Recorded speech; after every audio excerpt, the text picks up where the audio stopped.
Welcome, ladies and gentlemen, to my new video where I'm going to go over 5 tips and things that you should be looking to do when you are looking to pick up a new champion. Everyone does it. You get bored of your mains. There's maybe a meta shift that really just makes you be like, oh god, I don't want to play Poppy anymore. I don't want to play Ziggs anymore. I don't want to play Brand anymore. As you can see, I have a bunch of Mastery 7s and 6s, so I am not a one-trick player, so I have rotated my champion pool quite a bit. So I think I am pretty good with being able to help out people picking up a new champion. Now, as always, guys, with these tips, I'm limited in this format and I don't want to have the videos run too long. So if you have your own tips for picking up a new champion, please comment down below and kind of get the conversation going and trying to help out people that are looking to pick up new champions. So without further ado, let's jump right into the first tip. Alright, and for tip number 1, I really want you guys to do a little bit of research before you jump into things and just really try and focus down and really just work on one specific champion, and that is to look up the current stats and what's going on with him in the current meta. Now, with the different elos, you're going to see a very different ban rates, pick rates, win rates, everything in different. It's going to be really different in gold, from challenger to bronze to iron. They're all going to be extremely different, so check out your elo specifically. You can do things this on UGG or u.gg or opg.gg or other similar websites like that. So make sure to check out say you're a gold player and you're thinking about playing Mordekaiser. Mordekaiser is really fun. He has a cool aesthetic. His new kit's really interesting, but he has a ban rate of 70%. This isn't really a champion you can main right now. Maybe that's going to change when Kiana comes out, and I think that's what I'm hoping for, at least, because I really enjoy playing Mordekaiser. So if you're looking to, the first thing I want you guys to check when you're looking to pick up a new champion is what is its ban rate and how is it performing in the current elo. You need to put a lot more stock in the ban rate than the win rate. Obviously, the win rate will give you a little bit of context as its relative strength to other champions in the current meta, but I'm a really big proponent of, if you enjoy a champion, I think you can make anything work. You can make Crit Rise work top lane into Diamond 4 elo, I think. So really, the number one thing you should be focused on first is the ban rate, because if you just get your main banned over and over again, it's going to be extremely hard for you to learn the champion. It's going to be extremely hard for you to be consistent and to learn all of the matchups, particularly counter matchups. It is going to be really rough to get a lot of repetition. So maybe something like well, Garen has a 5% ban rate. Oh wow. So you just look into different champions, like, hey, maybe I want to main Veigar in gold. It's pretty good win rate. It's an S tier champion. It only has a 4% ban rate, and its counters are kind of rare or heavily banned. So this is gonna just provide you a lot of context before jumping in. I think it's the best way to just search out. It gives you a nice list, right? It gives you a nice list of what champions you can possibly pick and what will help you the most. And obviously, you don't want to be playing champions that might be a very low tier in the elo that usually show off that people in your elo are really not capable of playing that champion. Maybe the micro is extremely hard, like Aurelia or Akali, and you might want to shy away from that. First, identify the type of player that you are. Are you above average on a micro level? Maybe you can pick up some of those harder carries that are harder. But if you're just an average player in your elo, if you have a 50% win rate on easy to execute champions like Annie and Garen, you probably want to shy away from things like Ezreal, Sylas, Akali, Jace, Aurelia. Those are all going to be extremely hard to execute. So that is my first tip. Make sure that you have a good amount of context around the champion in its current state before just trying to spam out 30 games on him. Alright, and let's use Xin for an example here with the builds. I think that it's very important to have a good grasp of what you should be building and what runes you should be playing before jumping into games in ranks. So let's take a look. So you see that when champions perform pretty well, they are relatively going Triforce after their first warrior purchase, and when they are struggling a little bit more, maybe they are going Sterix right after warrior. So when you are first picking up a champion, I am a huge proponent of going a little bit more of a build route that will just make you a make the game a little bit easier. You don't want to put yourself in a situation where you're going to go glass cannon and you're not really extremely used to the kit.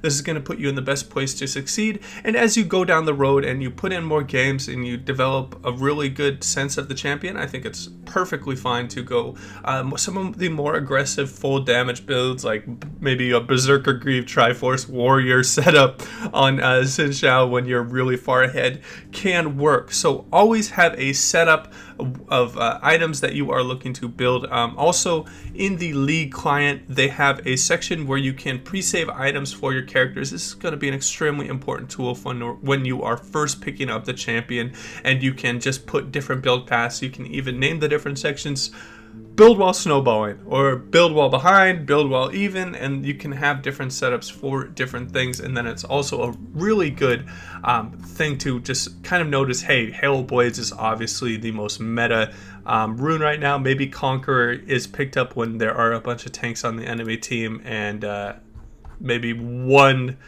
or 2 games of this phase rush when there are a bunch of squishies that you need to chase down and you don't really need the extra damage. So that'll wrap up tip number 2. Obviously, there's a bunch of other websites, I think, like Pro Builds, but this is just my favorite one because it's very easy to read and it has a live feed of exactly how they are building against what type of champions. Son 1 went to a very aggressive build against a Karthus. It's understandable. He's just trying to burst him out. I think he's a Korean jungle. So you always know that these people have a lot of, they have like analysts on their teams behind them, and you know that they're not just building random shit all the time. You're going to see the one-off, like really random build, like why was he doing that? But just kind of do the general consensus, like maybe the most popular setup here. Yeah, 96. Just go down to the popularity and you can really find just what is the best performing items on the champion. And that will wrap up tip number 2. All right, and jumping into tip number 3, I want you guys all to go into the practice tool before taking your champion into rank and just have a decent understanding of the kit and maybe different combos that you should look to be doing when you are playing that champion, and just have a basic trading pattern that you can take into the games, just so you're not out there just throwing out random abilities and not really knowing exactly what the most optimal trade pattern is for your champion. This will help you out a lot. Second, if your champion has any sort of mobility, it is going to be extremely important to understand what walls they can go over. For example, with Umbo Dash, with Aatrox, he cannot go over this wall.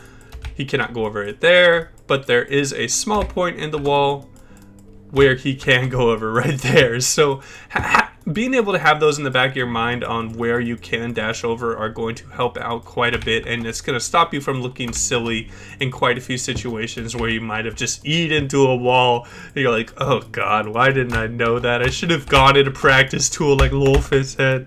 So just go around the map and make sure that you have a good understanding. I know this is a really big thing. I know that the Riven community does. They have like a comprehensive list of the different walls you can go over, and I think there's like a guide to what you can pop over with your Qs. So just doing that with your new champion is going to be rather important. Next up in the practice tool, a very important thing you can do is buy we're gonna sell all the items. So you want to, or not really, we'll just talk to it. So what we want to do is have a good understanding of the different damage thresholds for last hitting.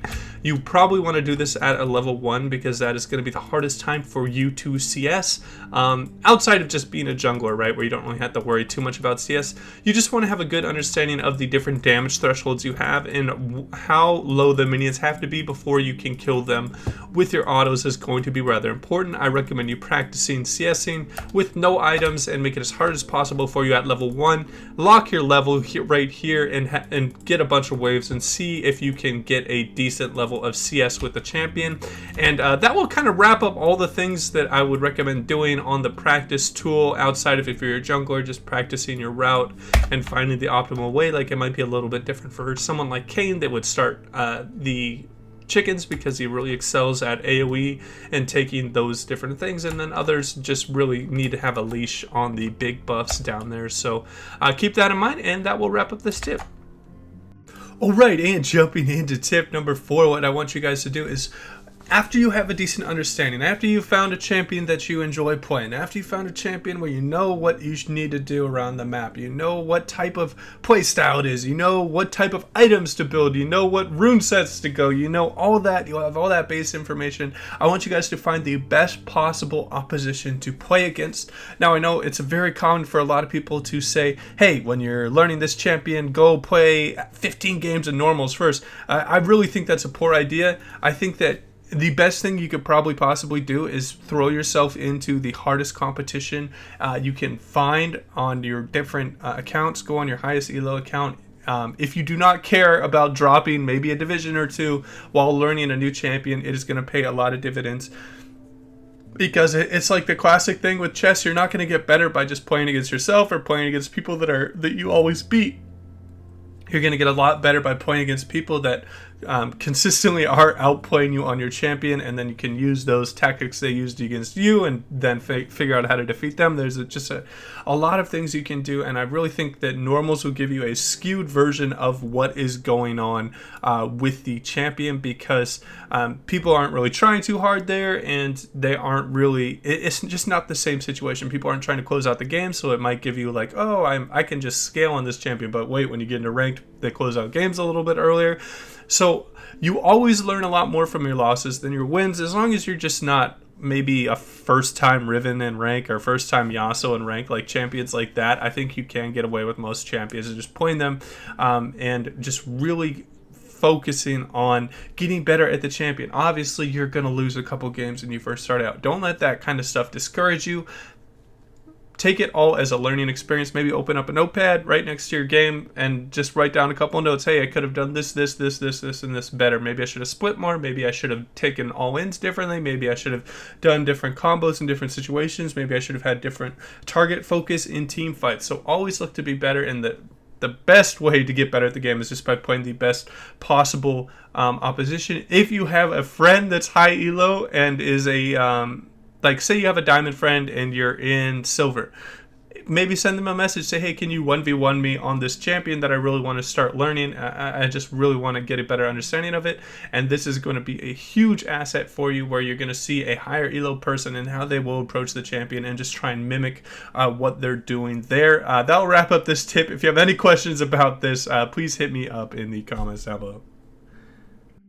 All right, and my final tip. It is going to be a little bit weird, a little bit self-explanatory, but do not play a champion you don't enjoy playing.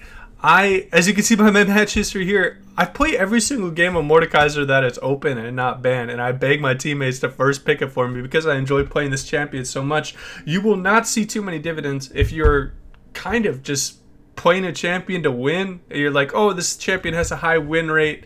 Maybe I should just focus on playing this champion all the time. This is really not going to be good for your long-term just climbing ability, because you're like, League is going to turn more into a chore as opposed to a fun video game that you just play on your off time. I just wanted to show off here that it should be the champion that you're learning. It should be a champion that you're excited to play a game. You're excited when you lock it in. You don't really care the matchup. You want to learn all the different matchups and get as good at this champion as you possibly can. And that is what I've found with Mordekaiser. These have been my 5 tips, guys, for picking up new champions. Let me know what you think. Let me know what you think in the comments down below. And if you enjoyed the content, please remember to hit that like button and subscribe. And as always, guys, take it easy.